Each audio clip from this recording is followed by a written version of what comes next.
Right. Hi, y'all. So today I'm going live on my Instagram too. So if you have me on Instagram, you can watch this on Instagram. And today we're talking about the summer astrology. So Venus just went retrograde. We're going to be talking about Mercury in Virgo and that retrograde that's going to be happening. Jupiter's going retrograde this season. And all those good things. There's also Uranus going retrograde, which is a further out planet. So it's a little, it's more common, and it goes retrograde for about half the year. So yeah, but let's just jump right into it. So first of all, Venus retrograde just started. So it started at the 27th degree of Leo. So if you have Leo placements, Leo suns, moons, risings, or if you have any kind of stelliums in Leo, like Venus in Leo, you're having your Venus return right now, with the retrograde within it. Also Venus, Leo, Mars, those placements, any personal placements that you have are going to be touched by this transit. And I think in general, it's a big transit for everybody just because of the rulership, which is the sun, which literally fuels pretty much everything here, right? And so you can also go back to my actual Venus in retrograde video or live that I did maybe a month or so back. But I'm just going to talk really quickly about the houses and what's happening based on the houses that it's in your chart. So really quick, just to reiterate what a retrograde is. It's when a planet seems to go backwards from our point of view. It's like if we're running on a track with, we're all going around the sun, right? And Venus is here, we're right here, we're all racing on a track or just going around the track. And Venus starts to kind of like maybe trip or slow down, or like maybe she's like just looking somewhere else. It'll feel like she's slowing down and we're going faster. So then for us, it feels like that planet is moving backwards. And so how you can think of that is if a planet is feeling like it's moving backwards, it's going to make you kind of, if you're a person and you're like noticing somebody else slowing down or something like that, you're going to be like, what's going on?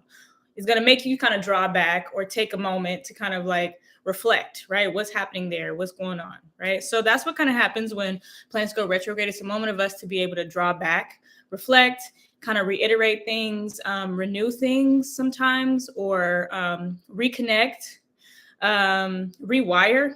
Sometimes, right, with Mercury retrogrades, there's a lot of rewiring happening in our brains and how we communicate, things like that. With Venus, it has to do a lot with our values, the connections in our life, our relationships, not just intimate, but a lot of times, a lot of intimate relationship stuff comes up with Venus. Those kinds of things. So it might be bringing things to a close. It might be bringing up some triggers or things that you may have forgotten about or have been suppressing or ignoring when it comes to relationships, right? A lot of times we think isolation is key to like healing or blah, blah, blah, whatever. And we don't need to be out into the world until we isolate and heal. But a lot of our healing comes from being in relation, right? So Venus retrograde can really help with all of that, especially because after Venus goes direct, the next day Jupiter is going retrograde. So that's going to be an interesting thing too. So anyways, so basically when you look at your chart, you want to pull up the full circle, and you'll see you have like it starts with your rising, which is your first house, or your ascendant. Those are interchangeable. And then it goes from there. So wherever Leo is in your chart. So for example, if you're a Cancer rising, you're going to have Leo in that second house, right? So, and the signs are always in the same order. So you can always just either count, or you can look at, if you're an Aquarius rising, Leo's going to be on the opposite side of that, right? So it's going to be your seventh house. So based on these houses, you're going to have a different energy and things coming up for you. So for example, the relational houses, so houses 3, 7, and 11, they're all relational houses. They're all talking about the relationships that we have with other people and connections, right? Third house is siblings, a relationship to our environment, our rituals, our day-to-day stuff that we do, our day-to-day interactions, that kind of those things, right? Our siblings, grandparents, our kind of extended family outside of our parents. Seventh house is going to be, sometimes it's going to be specifically your longtime partner or person that you're with. It can also be a business partner. It could be like a therapist, things like that. Any kind of one-on-one connections that you have, that's that seventh house. And then 11th house is going to be our friend groups, our networking groups, people who we can kind of dream with and share similar ideals and views of the world with, right? Those kinds of things. It also can represent stepchildren, stuff like that, or children that are close to us that aren't our kids. So yeah. And then, so those relational houses. So if you have Leo in your third house, seventh house, or 11th house, this retrograde and Venus is going to be bringing up the value of relation and connection, right? Kind of iterating that people aren't disposable. Our connections aren't disposable. And it's going to also, I feel like, bring up things around how to better communicate in relation and work with people in relationships, whether that mean you needing to change the dynamics, or maybe you're needing to let something go in that relationship, or just change the vibe of it, or change the kind of things that are happening, or bring up stuff that's coming up for you. Because what is it in? It's in Leo, and Leo is very expressive. So expressing yourself in those relationships, letting people see who you are in those relationships. Leo is all about the self. Creating and expressing and being, and also moving from your heart, right? So if there's things that are on your heart with somebody, or in your relationships, is like, this is a perfect time to kind of go back and be like, hey, like, it could have been something that's been bothering you, or things that are building up for over time. That's like, hey, can we talk about this thing that has been bothering me? Or expressing like how much you love and care for people. Sometimes it doesn't always have to be a conflict. Sometimes it's just appreciation through your actions, through your expression for the people in your life, like your siblings, like friends, like your partner, right? Maybe you've been kind of slacking in those areas. And so this retrograde is going to show you like, hey, it might be time to put a little bit more expression and effort into like showing up for this person and letting them know you appreciate them, you care for them, you love them, all those things, right? So that's what it might be for people with third house, seventh house, and 11th house Leo happening, right? And also, one thing I want to point out too is this is, if you use whole house systems, it'll be in just that one house. But I usually go off Placidus, which means that the houses can sometimes, like the signs can be in two houses. It'll rule over one house, but sometimes it'll be still, kind of like, say if your third house, like Leo rules your third house, you might have some Leo still in that second house. And so you also might get some themes of second house too, maybe in the beginning or towards the end of this transit. That makes sense. And yeah. So then next we have kind of like our physical houses. These are like material, tangibles, things like that. And so that's second house, sixth house, 10th house. So these houses have to do with the material world, the physical world, things like money, right? Second house is our resources, our money, our values, literally, like what we value in ourselves and in the world. Sixth house is our responsibilities, right? Our physical responsibilities in this life, our health, which means our physical health. So if we're not taking care of our responsibilities, if we're not taking care of our health, what does that mean? That can mean injuries to our bodies, things like that, right? 10th house is our career. It's our successes. It's our achievements and the legacy that we plan to kind of leave in this world. So it has a lot to do with what the groundwork that's happening here, that we're putting, the things that we're doing here, that will kind of leave behind, but will be kind of remembered as. My mom always says, like, who do you want to be remembered as? What do you want to be remembered for? Things like that.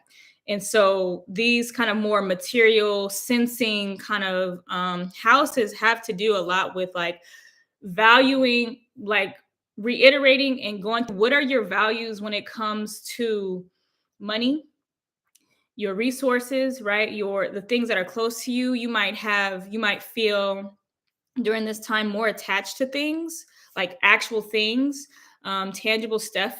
You might start to remember a lot of stuff, or like certain items or things might be coming back around, or that you find like in your house or something, like it brings back all these memories or these things or stuff like that. Hi, everybody. Yeah, so these are values and love for the material world and the things that feed your senses, that you're connected to in this life, that aren't people or objects, right? It can have to do with these houses, also can have to do specifically with, there might be stuff around like um re recreating yourself, like your whatever it may be, like maybe your career needs a revamping, maybe you need to um you know, it could be something, right? You need to just like rewrite your story, like rewrite what you want it to look like going forward, rewrite or rewire the way that you think about your money, right? It may be things like that. So you might see stuff slow down, or around like money, around like how you make your money. That might be something that's coming up that you might want to rethink. What's your career like? Is this making me happy? Exactly. Thank you. Reinvent yourself. Exactly. That's perfect. Yes, reset. So those kinds of things around your health, around your money, around your career, right? Those are key things that we kind of focus on in this life, is like how we survive, how we make our money, how we take care of ourselves. A lot of people aren't fully taking care of themselves, and Leo is a sign of vitality. So if you're not taking good care of yourself, it's going to show, right? And it's going to be very clear, because what is Leo energy? Is the sun. It's not hiding from anything, right? So all that stuff is also going to be coming up and coming out. If you're not doing well in your work or your career, and you're feeling like this isn't working, this is a time that you get to be creative and find new creative ways to rewrite and redirect if you need to, right? So yeah. The next houses are the spiritual houses. These are houses that have to do with our spirit, right? Our kind of energy and things like that. So first house, fifth house, and ninth house. The first house is literally the self. It's that the outlook we have on our life. It's our general vitality, things like that. Fifth house is our creative house. It also has to do with children. So it might come up things around babies, kids, that type of stuff. And then ninth house is our literal belief systems. It's education, like education beyond what we have to know. It's the things that kind of feed your soul. It's religion, those kinds of things. And so Venus going retrograde in these houses, in the spiritual kind of houses, is going to have a lot more to do with what you feel about, what you believe, right? About yourself, about your creativity, about your about what the world means to you. So it may be as Venus like is going retrograde here in the sign of Leo, expressing more, going more, like if you are someone who's religious, it might be expressing more gratitude, and just being more expressive in the way that you honor your God, your beliefs, things like that, feeding those things, fueling those things, right? Giving that stuff more attention, giving yourself more attention. For if it's like first house stuff, it's like you putting yourself out there more, right? Learning how to be a little bit more not self-centered, but selfish, right? And taking more time to put yourself out there and really move into the world, get some sun, be seen, those kinds of things. Fifth house is getting creative. You might have some stuff come up around like your creativity. Maybe it's whatever you do art wise or things like that, but also having fun. Fifth house is a pleasure house. It's all about having fun. It's about sex. It's about sexuality and play and things like that. And so enjoying those kinds of things. And, it may even have something to do specifically with kids, like your kids, or maybe you're making babies. I don't know. It could be things around that. With Venus, it's all about love and connection as well. So, yeah. And then lastly is our soul or like emotional houses. And these are kind of our deeper houses. They kind of deal with like past and the that merging. So the not so much like the past, but like almost like that that losing the illusion of time, right? And so fourth house, eighth house, and 12th house, these are our soul houses. These are fourth house is like our core. It's our emotional baseline. It has to do with our parents. And talks a lot about like how we were nurtured or not nurtured as children. What did our parents kind of instill in us, and how is that showing up? It's our private life, things that we keep private, right? If that 10th house, which is opposite fourth, is our public life. Fourth house is our private life, is our roots, right? It's our core and our depth. Eighth house is our intimacy and our merging with others and other beings. It could have to do with um, things that you inherit from other people, maybe your parents, or things that come to you from others, or things that you take on from other people, and things that you share with other people, shared resources, those kinds of things. And then 12th house is that beyond world, right? It's also the I think of it as the womb, all the stuff that happens behind the scenes that you don't see, right? So it can also have to do with your mental health. It's like if sixth house, which is opposite the 12th, is your physical health, things that you can see, you break a bone, you um just stuff like that, that's very visible, or you could see with the eye, hear things like that. That 12th house is things that we don't see, right? So it's like mental health, it's like anxieties, it's depressions, things like that, that can be coming up.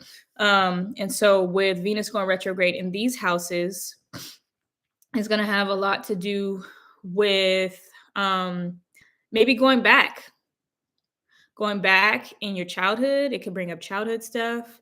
It could bring up traumas. It could bring up abandonment stuff, right? Especially with Venus being all about connection and and connecting and merging. This could have a lot to do. This could be bringing up things around like your own abandonment issues, or your lack, or your neglecting your own neglectfulness to your own kind of mind, your like trying to escape things. That type of stuff might be coming up. And how do you kind of nurture yourself, right? And maybe bringing you back to knowing more about your parents' story, like bridging that connection and connecting back with your parents, knowing what they had going on, or kind of maybe some things coming up in those relationships, our parent relationships. um yeah. Eighth house could be just intimacy, right? Things around trust, being able to trust people. That type of stuff might be coming up for you with it being in Leo and going retrograde. So yeah. And what anytime planets go retrograde, I just always tell people is slow down.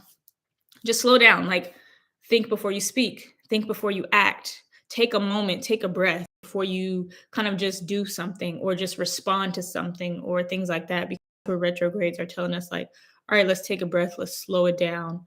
Um, let's maybe kind of look at this a little deeper. So, yeah. And then moving on, so Mercury's also going to be going retrograde in Virgo. And so this is one of Mercury's home signs. So when I say it's a home sign, people, that doesn't mean it's like nothing in astrology is positive or negative. It just is what it is, right? And so when Mercury goes into Virgo or Gemini, it's like, oh yes, this is where this is familiar, right? When you go home, you kick off your shoes, you get really comfortable. You're the most you, right? When you go out in the world or you go somewhere else, you kind of like have to shift or maneuver to either protect yourself or to fit in or things like that, right? But when you go home, you get to just be. So that's what planets do when they go to their home signs, right? So Mercury in Virgo is going to be very critical, very purifying. The digestive systems are going to be really highly sensitive, things like that. So Mercury alone in Virgo is just going to be a very potent energy because it's home here. So it's like I get to let loose, I get to just be, right? And so when we have it going retrograde here, so Virgos, people with heavy Virgo or Mercury energy, Mercurial people, so even Geminis, if you have Mercury really prominent in your chart, like maybe on your rising or in any of your angular houses, so first, fourth, seventh, 10th, this energy is going to be really potent for you specifically. Earth signs too, because Mercury is moving through. The retrogrades are happening in all the earth signs this year. And so what these retrogrades, these Mercury retrogrades are talking about is physical, right? This physical world, like I was talking about kind of a little bit earlier, is like things that you can see, you can feel, you can hear, that stimulate your senses, right? so being more grounded, these retrogrades are all about us getting more grounded in reality and not trying to just escape and go off somewhere else when things don't feel good, right? It's like really settling in and finding some sort of stability within ourselves, things like that. Also, kind of allowing us to slow down in our thinking. Sometimes I feel like our heads can almost like explode with just so much. And so I feel like these retrogrades are really helping us to kind of be like, okay, what can we do like on a day to day, or just what's more practical? Things like taking it step by step versus just trying to like do a million things at once, or be everywhere at once. It's like, what can you do right now, right here? Like, it's the steps. It's not about just like, it's not so much about big picture right now. It's like noticing the little details, especially in Virgo. Virgo is very detail oriented. It's perfectionist. It's all about, it purifies things and brings things back to kind of like a wholeness, right? That's what Virgo's always trying to do, is sifting through things and figuring out what needs to be discarded and what can be used to basically enhance or make things more efficient. And so that's what this retrograde is going to be about, making things more efficient, like helping your brain kind of be more efficient and simplify things so that you're not super complicated or caught up in all this just madness, right? Um, so I think so just in general, we all know that Mercury retrogrades can be intense because Mercury is super close to us. And so it affects us on a day-to-day level. So things like Mercury rules cars, exchanges, things like that. So you also want to be careful, like things around you, like your car may come up. I feel like a lot of car stuff actually has been coming up just this year in general. I think even stemming from the retrograde in Taurus, the Mercury retrograde in Taurus, and the Mars retrograde in Gemini that we had. Sorry, somebody was calling me. So things around like your car, things needing to be fixed, that kind of stuff will come up. Feeling like if things have been kind of like not working well or kind of falling apart, I think during this retrograde is going to be the time to like really fix it and get it together, right? And that could be with anything, but specifically, I think physical stuff that we have, like our possessions and stuff like that, things that we have. Your digestive system, like when we also have Mars in Virgo right now, so if your stomach's been really sensitive, um, it's going to be important for you to also take care of your diet. Virgo is all about like eating clean, um, clean diet, stuff like that. Can you hear me now? Hopefully you can, but you could also rewatch this on YouTube. It'll be up on YouTube as well if you miss something in this live. But eating clean, stuff like that. The why? Okay, let's try that. Okay. Eating clean, eating better, stuff like that. Is going to be is just important in general, but it's going to be even more important when Mercury is in Virgo and retrograde in Virgo, especially while it's co-present with Mars, right? Mars is just ready to pop off at any point. So if you're not doing what you need to do, Mars is like conflict, disaster will ensue, right? So especially with Mercury here, so things like, also because I kind of jump around a lot, but it's because I'm a Gemini rising, but also because um Virgo so heavily rules the digestive system, which also is so much has to do with that gut feeling. Um yeah, I see the IG comments, but I don't know what to do about it. So they can just come back here once it's done. Um that gut and your intuition, right? So that Pisces Virgo axis, right? So if your gut is off, if you're eating trash food, you're not putting good things in your body, it's going to totally affect your sensing and your ability to tap into the world around you. That's what the earth signs are about, being able to tap into what's around you and sense and feel, right? That literal gut and intuition connection, right? And so that is going to be a big thing, I feel like, with Mercury going retrograde in Virgo. Especially, like I said, it's going to be present with Mars, which can be kind of really irritable energy. But I think after and through these retrogrades, we're going to find that we become a little bit more stable and sustainable. We're going to find more ways to have to make things last and make things work, and create more security for ourselves. Because one, you have Venus and Jupiter going retrograde, and they're in the fixed sign, so Leo and Taurus. And then you have this Mercury retrograde in an Earth sign, so that kind of has a similar energy to fixed energy, where it's like we need to hunker down and like really dig our heels in and get settled. So it even could have things to do with like literal land, those kinds of stuff. Yeah.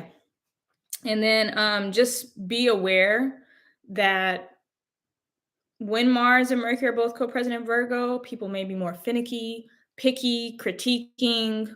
You might feel more like criticizing or irritable, or like, ooh, that was not perfect enough. That wasn't right. So just like give yourself and other people grace, like we're all doing our best.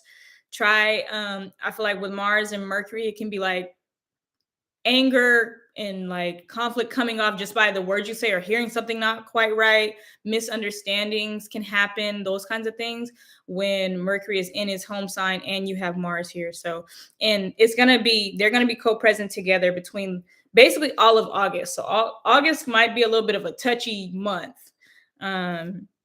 just off of that period, because Mars is like, Virgo's like, and I feel like Virgo energy can kind of be like picky, just to kind of be like, yeah, you didn't do that right. Like, that's not right. You could have been better. You know what I'm saying? So I feel like with that energy happening throughout August, with the Mercury and Mars together, people can be a little bit more irritable, or just like ready to pop off, or just ready to argue, messiness, things like that. Right. Virgo is a mutable sign, so it's just messy. Right. It can be many places at once. It can be in many things at once. And with Virgo, it's like, well, we're going to dig deep in all this stuff. Whereas like the Mercury side in Gemini, it's kind of like, oh, we're in everything. We kind of hear this and that. Virgo's like, okay, well, let me pinpoint exactly. Let me get to the bottom of this. Let me like sift through all this information. Gemini's kind of just like, okay, I'll take it in. Okay, now I'm on to something else, right? So that kind of energy is happening pretty much all of August, while Mars and Mercury are both in Virgo at the same time. And so Virgo placements, Earth placements, and I'd say Geminis too. Just, be aware, take it slow down, take a deep breath. Yeah, all those kinds of things. And then later, once Venus goes direct in September on the 3rd, Jupiter's going to go retrograde the day after that. And it's going to be retrograde from 9 degrees back to 5 degrees. So if you have planets in Taurus within those degrees, or almost any planets between those 5 and 9 degrees, you're going to probably feel this in some way. If you have other Earth placements in those degrees, it might feel more supportive, or just more like things are like something is kind of backing you or that planet in your chart. If you have Taurus is fixed, so if you have other fixed signs like Leo, Scorpio, or opposite of Taurus, opposite of Taurus is Scorpio. But if you have Leo, Aquarius in your chart between those 9 and 5 degrees, you might feel a little bit of like tension, conflict happening, things like that. But overall, I think Jupiter retrograde is going to be really nice. I think it's one of the nicer retrogrades. Jupiter retrogrades are all about kind of our own internal resources, our own internal growth, and expansion within, and kind of internal miracles and things happening in that kind of stuff. And so it's in Taurus, which is an earth sign. One thing that's kind of just coming up, I think a lot of stuff around our bodies and our physical is a big thing this year. So really nourishing your body through your food, doing things. Taurus is all about taking care of yourself. It's like Taurus is like a hard worker, but also Taurus enjoys life and is like, I need to pamper myself. I need to make sure I take care of myself, right? So those kinds of things, finding that balance. And I think that's what Jupiter retrograde will help us do, is also really tap in and find the balance between like doing our work, getting shit done, but also being like, okay, I can also take a moment to like enjoy life and like have pleasure in my life and draw more of that in. And I think that is really important too, just with like Venus being in Leo, going retrograde, and then right after that having the Taurus Jupiter go retrograde. So much of like enjoyment is coming up, joy, pleasure, all those things. It's like I've just I've been feeling this like, and I'm a Leo sun with a Taurus moon, and I've been just feeling as I'm moving into like another year, I'll be 29 in like a week. This feeling of like I gotta just enjoy my life, right? Like I have to stop. I don't want to keep just stressing. I've like been stressed, and I'm pretty young, but I feel like I've been stressed a lot of my life about like what I don't have, what I need, where I need to go, and I want to feel a lot of my life with like more just joy and just enjoyment, right? Especially with, I think these retrogrades and this energy in general is like just reminding me that it's so much like I have the Venus retrograde happening in my third house with my siblings, third house in my environment. And I've been so much feeling that like energy of like these things are the most valuable to me. Like my family, my siblings, like those relationships, my relationships in my life are so much more valuable than everything else. And I'm like, and I could gain everything in the world, but it could be gone tomorrow. So I want to really like enjoy my connections, my family, like my life. I don't want to just be stressed every day because I'm trying to get somewhere, I'm trying to go, I'm trying to be here, or just have this mindset that like, oh, when I get here, then I'll be happy. Like I think so much of that is the theme of these retrogrades this year, having them in literally Taurus and Leo, these big retrogrades, is so much of like it's not when you get somewhere. You have to create it like right now. You have to live right now. And obviously you want to have like be sustainable, build a life for yourself, have all these things, right? So I'm not saying like you just say fuck everything and like you don't work towards whatever it is, but also remind yourself and stay in a space of like, let me enjoy things. Let me take a moment to like relax and enjoy, right? Because there's always going to be more to do. There's always going to be something else you could do. There's always going to be more you can attain or get in this life. Like it's just like I think so much of it is just like my whole thing is like just find more ways to enjoy stuff. And when you like I think that when you enjoy things and you're experiencing a lot more happiness and just joy in your life and doing more things that you like, it just naturally will draw in more of what you want. And so some of it too is like not so much of like having to always push or fight to get to the next thing. Some of it is just like really like enjoying what you have and where you are and making more space for things to actually just flow in, right? Venus energy is not pursuing. Venus energy is magnetizing. It's like it draws things in, right? Jupiter is like expansive. So it just opens up.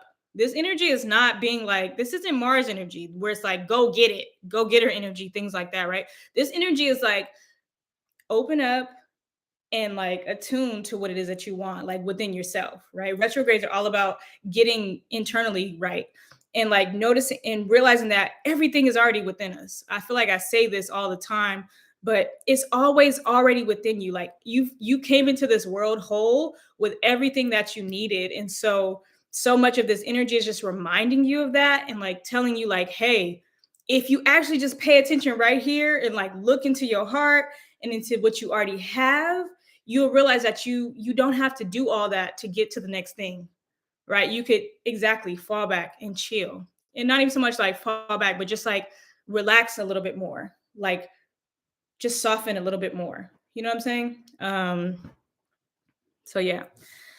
And then lastly, I mean, we have this summer, we had already had the Capricorn full moon, but we have the Aquarius moon coming up and the Pisces full moon coming up. So we also have two full moons in the month of August, which I also feel like the August energy, and that's another thing, the August energy is so like a lot's happening. So it's just a more of a reason to be like, let me just breathe into this and like let things kind of flow into me and see what comes of all this versus like let me try to get through and like fight and do all this like it's like chill, just chill. Like let things kind of come to you. Obviously, that doesn't mean like you just do nothing, right? Like, or you just kind of like be like, well, life's just happening to me. Like, no, it means like just align within yourself, align to the things that feel right and that you're interested in, and then let go of stuff that is like feeling like it's too much of a fight to deal with or work with.